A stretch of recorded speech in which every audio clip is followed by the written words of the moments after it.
Okay दोस्तों, let's start negative sentences in past indefinite tense. अब हम बात करेंगे नेगेटिव सेंटेंसेस की। यहाँ पर मैंने दोस्तों जिसका जो फॉर्मूला है वो मैंने राइट डाउन कर दिया है। इसका फॉर्मूला सिंपल सा है, डिड नॉट प्लस वर्ब की फर्स्ट फॉर्म। बस आपको इतना देखना है, बाकी सारे सेंटेंस अपने आप ट्रांसलेट होते रहेंगे। हम देखते हैं फर्स्ट ट्रांसलेशन नेगेटिव सेंटेंस का। ये पास्ट इंडेफिनिट टेंस का नेगेटिव सेंटेंस है, इसे मैंने ग्रीन से लिखा है, आप इसे आई होप देख पा रहे होंगे। पास्ट इंडेफिनिट टेंस का B negative tense, negative sentences. तो इसका जो पहला ट्रांसलेशन है इसे हम ट्रांसलेट करेंगे। इसका पहला ट्रांसलेशन है, उसने उस दिन लॉकडाउन का पालन नहीं किया था। नहीं किया था, okay. So he did not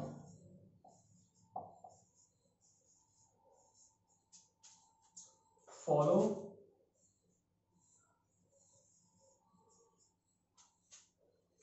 he did not follow the lockdown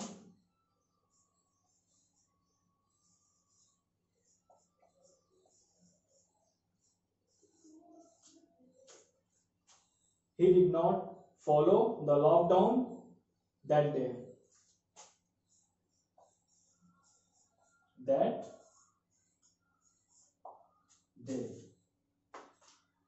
easy है गाइस। उसने उस दिन लॉकडाउन का पालन नहीं किया था। सो इसका होगा he did not follow the lockdown that day। those day भी आप लगा सकते हैं, but that day is a perfect, you can say that। उसने उस दिन लॉकडाउन का पालन नहीं किया था। he did not follow the lockdown that day। and second translation is उसने तुम्हें सही पता नहीं बताया था। उसने तुम्हें सही पता नहीं बताया था। तो इसका होगा he did not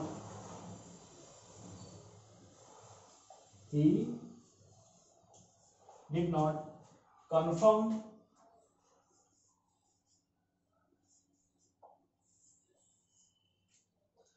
he did not confirm you exact address।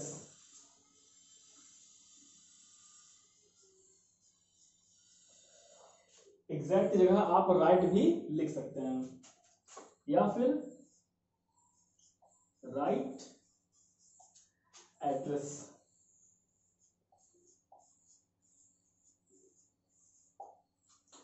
Okay दोस्तों, सेकंड ट्रांसलेशन इज उसने तुम्हें सही पता नहीं बताया था। he did not confirm you exact या फिर राइट एड्रेस। ओके, मैं एक बार फिर से रिपीट कर देता हूं। उसने तुम्हें सही पता नहीं बताया था। उसने तुम्हें सही पता नहीं बताया था। he did not confirm you exact oblique right address। Okay, आप एग्जैक्ट या राइट दोनों लगा सकते हैं, बट इन आप कह सकते हैं कि according to translation demand of translation right ज्यादा ठीक बैठ रहा है, लेकिन एग्जैक्ट भी गलत नहीं है यहाँ पर। सो he did not confirm you right address या फिर exact address। Okay, let's jump on fourth translation. तुमने उस दिन सोशल डिस्टेंसिंग का पालन नहीं किया था। फोर्थ ट्रांसलेशन है गाइस, तुमने उस दिन सोशल डिस्टेंसिंग का पालन नहीं किया था। सो he did not, sorry, you did not, you did not। पालन का वही फॉलो होगा, ओबे भी आप कह सकते हैं, but follow is a best light and trend sentence. You did not follow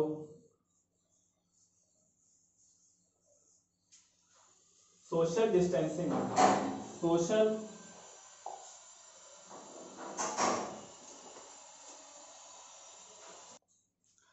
वो दोस्तों, तुमने उस दिन सोशल डिस्टेंसिंग का पालन नहीं किया था, तो इसका होगा you did not follow social distancing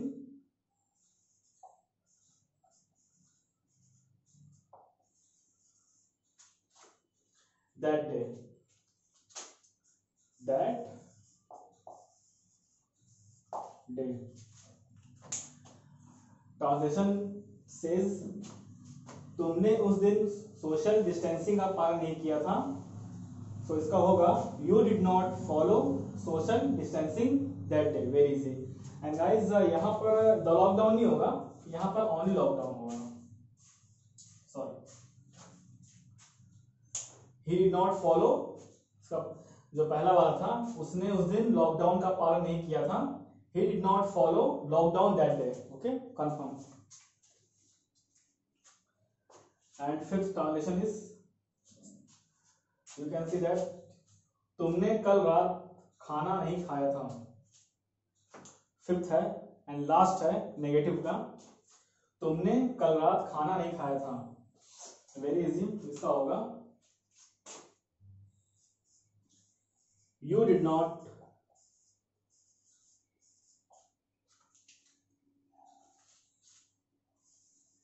eat the food yesterday.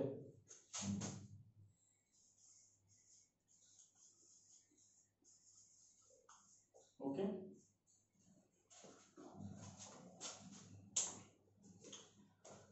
मेरे ख्याल से इतने सेंटेंसेस काफी होंगे। 5, तुमने कल रात खाना नहीं खाया था, you did not eat the food yesterday. Very easy, ये बहुत इजी आपको लगने लगेगा गाइस जब आप इस फॉर्मूले को आप इजीली आप कैच करते जाएंगे time to time. Did not plus verb की फर्स्ट फॉर्म, बाकी इसकी जगह आपको पूरी स्टोरी दी जाए, पूरी स्टोरी आप ट्रांसलेट कर लेंगे वेरी इजी, इन नेगेटिव फॉर्म में, अदरवाइज अफर्मेटिव फॉर्म में। ओके गाइस, सो हमारा पास्ट इंडेफिनिट का नेगेटिव सेंटेंसेस यहीं पर फिनिश होता है। अब हम जंप मारेंगे इंटेरोगेटिव सेंटेंसेस पे।